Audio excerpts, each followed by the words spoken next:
جسے وسوسے آتے ہوں وہ کیا کرے؟ دیکھیں، اس میں دو تین چیزیں ہو سکتی ہیں۔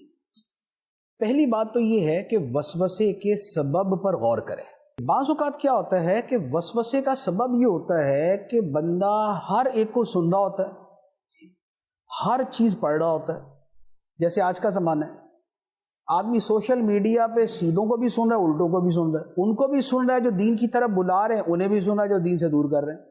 انہیں بھی سن رہا ہے جو کہہ رہے ہیں کہ بھئی 1400 سال سے جو دین سمجھا گیا وہ درست ہے، اور اب جو نئی تشریحات آ رہی ہیں یہ غلط ہیں۔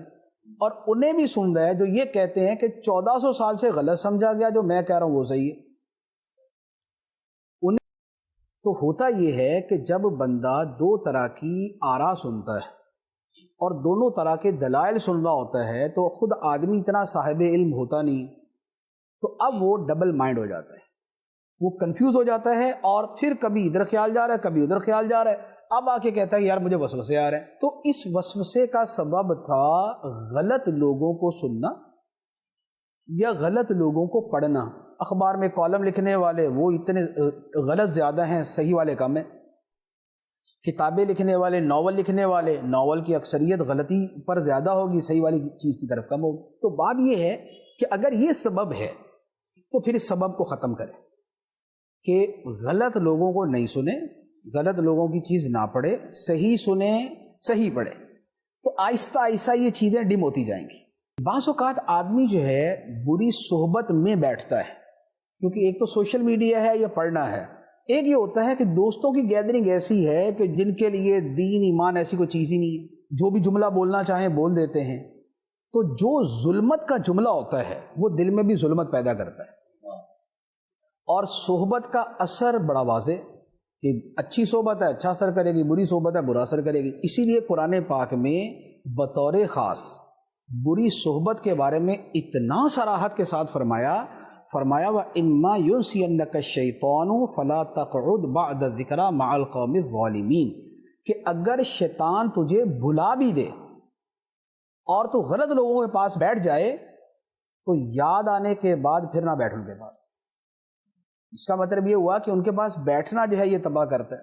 تو اب کیا ہے کہ اگر ہم غلط نہیں پڑھ رہے، غلط نہیں سن رہے، لیکن بیٹھتے ان لوگوں کے پاس ہیں کہ جو کبھی دین کا مذاق اڑا دیتے ہیں، کبھی مولوی کا مذاق اڑا دیتے ہیں، کبھی کوئی موضوع لے کے بیٹھ جاتے ہیں، تو یہ سن سن کے بھی دماغ خراب ہونا شروع ہو جاتا ہے۔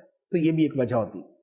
تو لہذا جب اسباب کا پتہ چل جائے تو بندہ اسباب سے دور ہو جائے۔ اس کے بعد کیا ہوتا ہے کہ ذکر الہی کی کثرت یہ بہت سے وساوس کو دور کر دیتی، اسی طرح درود پاک کی کثرت بہت سے وساوس کو دور کر دیتی ہے۔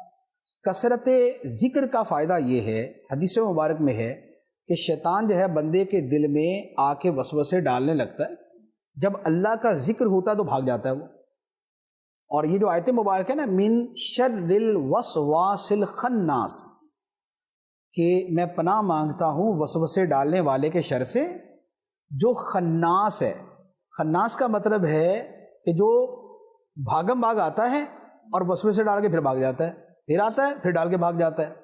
تو بندہ جب ذکر الہی کرتا ہے تو یہ وسوسے ڈالنے والے شیطان جو ہے اس سے بھاگ جاتے ہیں۔ اور یہی معاملہ درود شریف کا ہے۔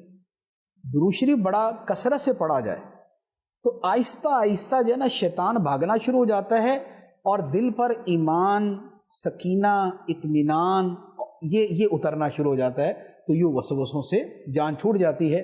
باقی یہ ہے کہ اس کے ساتھ وسوسہ دور کرنے کے لیے اعوذ باللہ من الشیطان الرجیم، یا یہ ہے کہ اللہ ربی لا شریک لہ، یا جو ہے سورہ فلق، سورہ ناس، یا آیت الکرسی۔